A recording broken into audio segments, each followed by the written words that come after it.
Welcome again, Arsenal Future Rights. Wow, our third upload of the day, and there might be one or two more still to come. We'll see how it goes. We haven't spoken about Edu yet, but we're going to be speaking about him in the next couple of days, definitely, in my view. Because people have been asking what my view is on the situation, and I'll give it here.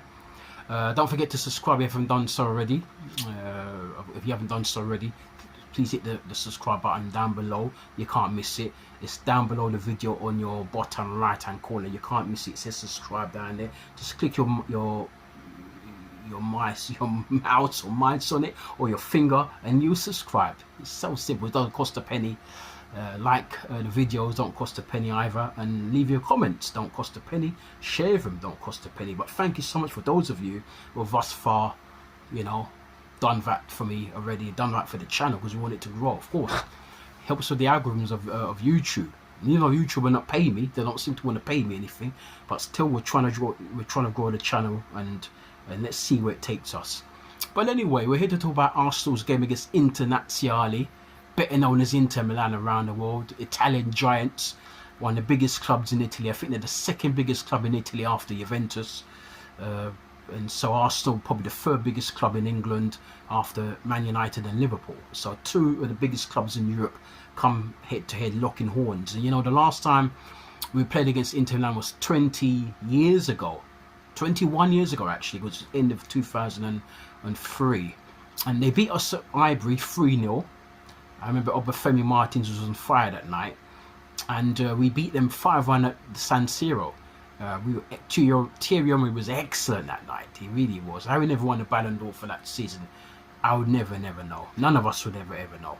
But anyway, time goes on, and it's one of those things. We're playing it up. We're going to be coming up against a manager who I won at Arsenal, Simeone Inzaghi. He was a player years ago. I was talking to a friend of mine about him when I used to watch him when he played for Lazio back in the day. And he was a very good player. Played in midfield, very calm with the ball, very assured. Brother, of course, the younger brother of Filippo Inzaghi, Flippo. Some people call him Flippo, but Filippo Inzaghi, the striker, a legendary striker, played for Juventus and for AC Milan as well. In fact, I think Atalanta also, I think he played for as well. Excellent striker. Was a number 9 poacher, and all he do is tap the ball in, and you go berserk like Marco Tardelli in the 1982 World Cup final. He was just a little tapping. Even if the ball came in off his arse, he'll go like, as if he scored a worldie. But he's the younger manager of Filippo Inzaghi, and he's a very good manager. He won the Scudetto last season of Inter Milan, won it by a country mile. I think the second place team he beat the second place team into orbit. And so I want him. If we didn't win a trophy, if Arteta doesn't win a trophy this season, and so on, and when I say trophy, I don't really mean the Carabao Cup. For me, I want either the Premier League or the Champions League. FA Cup ain't enough. Carabao Cup ain't enough. I want the Premier League and the Champions League. For me, he has to win one of those. If he wins the FA Cup, at least win both the cups. Then win both the domestic cups. Then I might think about it. But I really want that Premier League. It's been 21 years, and for the Champions League, we've never won it in our history. So I want that as well.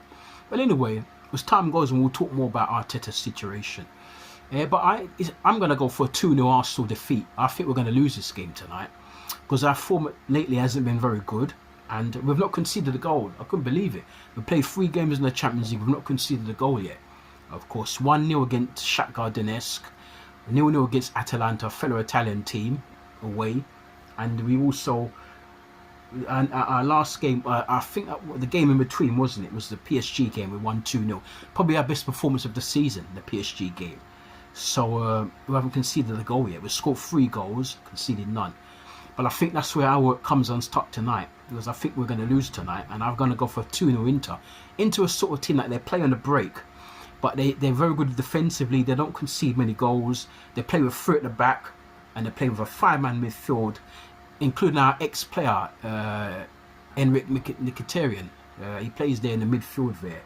And they've got some very good players. They got the Argentina. I can't remember his name.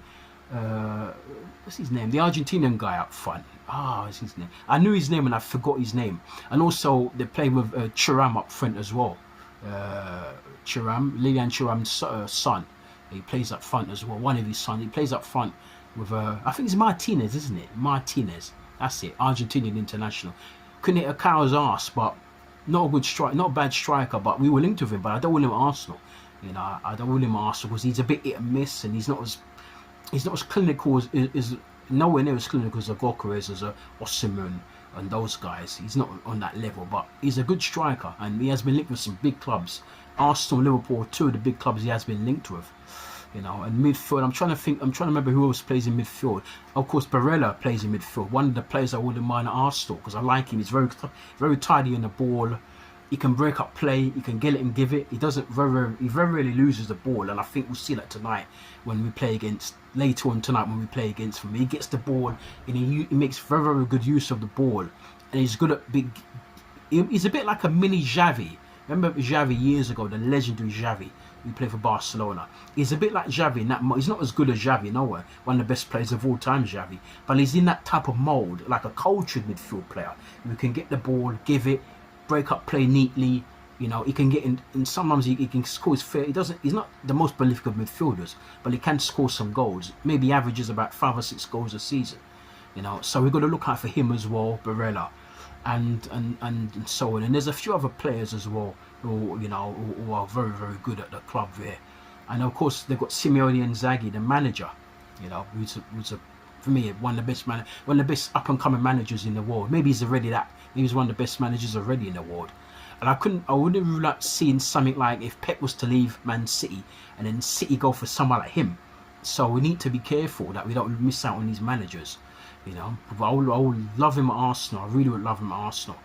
You know, and I even think if Arteta needs to win the league, if he only wins the cup and finishes 4-4, finishes even, dare I say, outside the top 4, then he has to go. Then I'll definitely go for him, for Inzaghi. You know, and so I'm going for a 2-0 loss. I've got a funny feeling that we're not going to play too badly tonight, but we don't seem to have that luck in Europe. I think our performance it'll be a contrast from the performance against Newcastle at the weekend when we lost 1-0. We didn't have any shot on goal. Isaac scoring a goal for them early on, but I feel as though this game here, I think we might raise it a bit. Odegaard is apparently on his way back, so let's see what happens with him. And I think our performance would be lifted. But when this goes out, this won't go out until I get the teams when the lineups are confirmed, and then I'll post this up. And so it's still got another 2 hours before kickoff. So it's only just gone 5 o'clock, so it's just a little under 2 hours before the kickoff. No, sorry, 3 hours because it's 8 o'clock kickoff. Sorry, so I've got a little under 3 hours before the kickoff. So as soon as the teams normally become announced like an hour before kickoff. So another couple of hours, I'm going to look out for the teams, and as soon as I get the teams official, and then I'm going to put the confirmed lineups for Arsenal, not for Inter Milan, but for Arsenal, of course, in the stream. And then so you can see what the teams are, what our team is, I should say, not teams, but what our team is, you know, and so on. So look out for that. As I said, don't keep subscribing, keep liking the videos, and keep sharing the videos, and leave your comments. And hopefully we win, but I don't know. I think they're a very good side, and they're my dark horse to win it this year. Actually, they're one of my dark horses to win this competition. Actually, because City got battered last night, Madrid got battered last night on their own patch against a decent Milan, but not the great Milan teams of yesteryear. And Liverpool were the only big club that kind of won last night against Leverkusen. And I thought they were going to win 2-0, but they destroyed Leverkusen. It could have been some more goals. But I can see Inter Milan winning this, or at least getting to the final. If City and Madrid don't find their form, I can see Inter. It could be between Inter and Liverpool wins this. But let's just see what happens. Anyway, you take care, and we're going to do the review of the match as usual. If not tomorrow, then on Friday we'll do the review of the match, and then of course we're going to have the big match at the weekend, Chelsea, of course, at the Bridge, to review that match as well. We're going to do it as a big, like we did before, the big match. We're going to start doing those big fixtures as a big match review. We're going to do another normal preview as well. So you're going to get lots of content, extra content and lots of content. And never, that's why I say subscribe and keep your heads this way, because there's lots of stuff coming up, and there'll be even more. The more subscribers we get, and the more this channel becomes popular, the more content. And we've got some big ideas, but at the moment we don't want to share it with you because we want you to subscribe first. We want to surprise you. There's some big things, we've got some big guests lined up as well, but at the moment, because we're running on about 32 subscribers, we need more, and when we get to 1,000, then you're going to see some big action. Take care of yourselves and look after yourselves. And if you're out in Italy, be careful, because you know the Italian fans are very notorious for starting trouble and for being violent. So look after yourselves, keep safe. Any nonsense, because you know I don't like nonsense, I don't tolerate nonsense. Any nonsense, you call the police and let the police deal with them, yeah? Take care of yourselves, speak to you soon. Adios.